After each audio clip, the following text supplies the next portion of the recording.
marqué par la méfiance et les tensions, le candidat se félicite du calme et de la maturité du peuple ivoirien.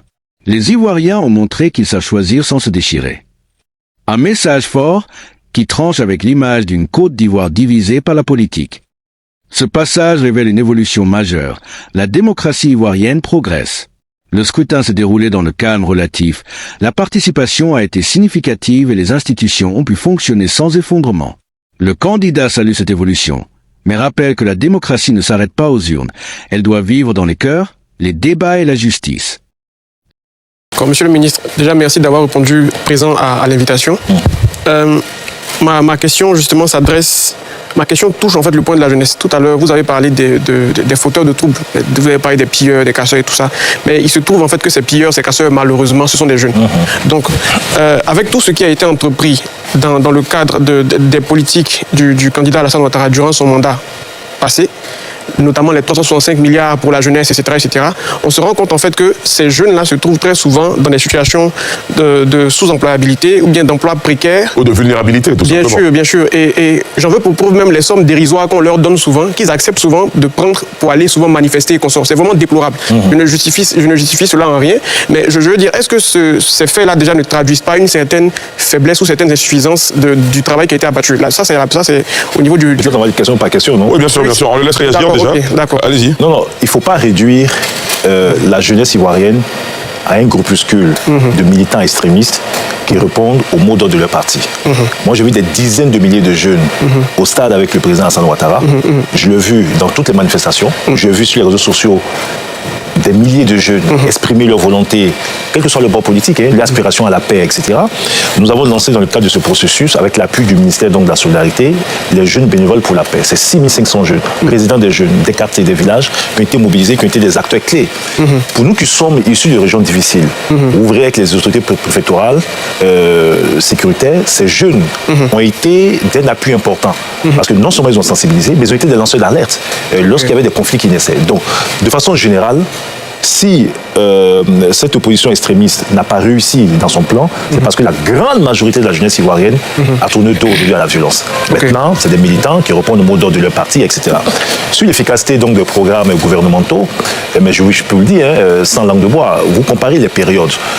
Aujourd'hui, avec le président Ouattara, c'est près de 3 500 000 emplois qui ont été créés lors des 15 dernières années, avec 1 400 000 emplois formels. C'est beaucoup d'infrastructures qui ont été faites pour les jeunes. Regardez au niveau donc des universités. Si une université nouvelle, je ne venais pas sur le nombre de salles de classe, de collèges construits pour les jeunes, je ne venais pas sur les agoras qui ont été construits un peu partout, qui permettent aux jeunes à Bobo, à Koumassi, partout d'avoir des espaces d'expression culturelle, sportifs, etc. Je ne viens pas sur la réactivation de l'OASU qui permet donc aux jeunes de reprendre un peu la compétition sportive dans les écoles et qui fait émerger donc des talents. Je ne parle pas des près de 150 000 jeunes entrepreneurs qui ont été financés par le gouvernement, des start-up qui sont accompagnés. J'ai été avec mon collègue, le ministre Khalil en France, avec une vingtaine de start-up ivoiriennes qui ont pu en suivre aujourd'hui. Il y a encore beaucoup à faire, parce que le volume de jeunes dans notre pays reste important, mais jamais autant d'investissements n'aura été fait dans la jeunesse, que ce soit au niveau de l'éducation, que ce soit au niveau donc de l'entrepreneuriat, etc. dans notre pays. Et c'est d'ailleurs pour ça que pour les 5 prochaines années, le président va poursuivre et amplifier ses actions en faveur des jeunes. Et si les autres ont échoué, c'est parce qu'il y a une prise en main des jeunes aujourd'hui. Et je veux aussi saluer toutes les associations, fédérations de jeunesse, qui ont contribué aussi à l'apaisement, sans forcément avoir de parti pris. Voilà, il y a une aspiration aujourd'hui. Alors quelqu'un me posait la question de savoir comment expliquer aujourd'hui cette mobilisation des jeunes, surtout regardez les meetings du président. Je dis mais il leur a donné de la fierté. Cette génération n'a pas connu forcément la crise de 2000 ou de 2010. Ceux qui ont 25 ans, 20 ans aujourd'hui étaient très jeunes. Mais cette génération a connu quoi? A connu les Jeux de la francophonie, a connu comment on appelle ça, la CAN, voir un pays qui émerge avec des infrastructures. Mais en même temps c'est une génération qui est très connectée et qui sait que dans le contexte actuel, c'est difficile dans la plupart des pays africains. Et dans cette difficulté ambiante, la Côte d'Ivoire arrive à s'en sortir. Donc il y a encore des défis, mais ils ont su apprécier ce que le leadership du président Ouattara a pu leur apporter. Docteur Kamenan? Oui, encore toutes mes félicitations pour le candidat du RHDP qui, depuis 2015, quand je me réfère aux différentes données, il a eu 83% en 2015 et en 2020, 94% et en 2025, 89%, qui traduit ce que j'appelle la domination du RHDP. Pas dans le sens d'écraser les autres, mais dans le sens de sa capacité à imposer sa volonté. Et ça, c'est un fait qui est là. Mais dans le cadre de cette campagne, il y a 2 concepts qui ont vraiment attiré mon attention et à laquelle je voudrais vraiment avoir un peu d'éclaircie. Il y a le fait qu'avant même que les élections ne se produisent, les tenants venant du RHDP, dans leur meeting, ont révélé une phrase que si vous ne votez pas le candidat du RHDP, il va gagner. Cette phrase est revenue plusieurs fois. Maintenant, ma question est de savoir qu'est-ce qui fondait cette conviction avant même que les élections ne se produisent, qu'il y a la victoire assurée. Ça, c'est dans le même sens. Il y a une deuxième question qui vient au discours de clôture. Le président a dit une phrase qui a été largement commentée. Il a dit une phrase que nous tous on connaît, mais venant du parti au pouvoir, le chien passe, la caravane passe, le chien aboie. Ça a été largement commenté. Oui. Dans le concept de la grande Côte d'Ivoire que le RHDP promeut, est-ce que ce concept avait sa place? D'accord. Alors, sur la première question, notamment certains cadres, à titre personnel, je n'ai pas entendu. Mais je dis, supposons que ça a été dit par des cadres. Il faut contextualiser. Je suppose que les cadres qui ont pu le dire lui ont dit peut-être dans un contexte purement local.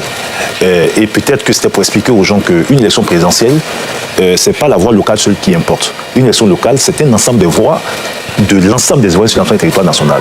Je ne pense pas qu'ils aient dit ça dans le sens d'un mépris pour dire qu'une voix ne compte pas, mais c'est une manière de dire, et c'est ce qui s'est passé. Il y a des endroits où des votes ont été empêchés, mais ça n'a pas empêché le scrutin de se dérouler et des résultats d'être proclamés. Donc c'est dit, mais allez voter, que vous soyez d'accord ou pas, allez voter.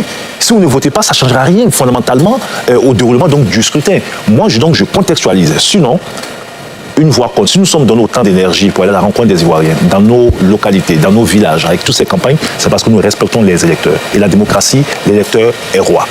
Maintenant, sur la deuxième chose, mais d'ailleurs, ça s'emballe très vite. C'est une expression consacrée. Mais allez faites un peu de recherche sur YouTube, vous verrez que le président Houphouët-Boigny a exprimé la même phrase exactement en 90 lorsque le président Ouattara arrivait. Le président Rikona Bédié a dit exactement la même phrase. Mais qu'est-ce que ça veut dire, cette phrase? C'est pas du mépris pour Issoya, ça veut dire que dans un contexte tel que nous l'avons connu, ou qu'on pourrait connaître, il faut se focus sur l'objectif. Vous avez beaucoup de bruit, mais qui ne doivent pas désorienter par rapport... Ce discours invite à une nouvelle lecture du politique. Il montre que le peuple devient acteur, non plus simple spectateur. Chaque citoyen, chaque voix compte désormais dans la construction du pays. C'est une victoire silencieuse, mais essentielle, celle d'un peuple qui choisit la paix plutôt que la peur. La démocratie ivoirienne est jeune, mais elle respire. Nous avons franchi une étape, mais le chemin reste long. Ce message inspire une génération, celle qui croit qu'on peut changer un pays sans violence. Abonnez-vous à Actu 360 pour ne rien manquer de l'actualité africaine.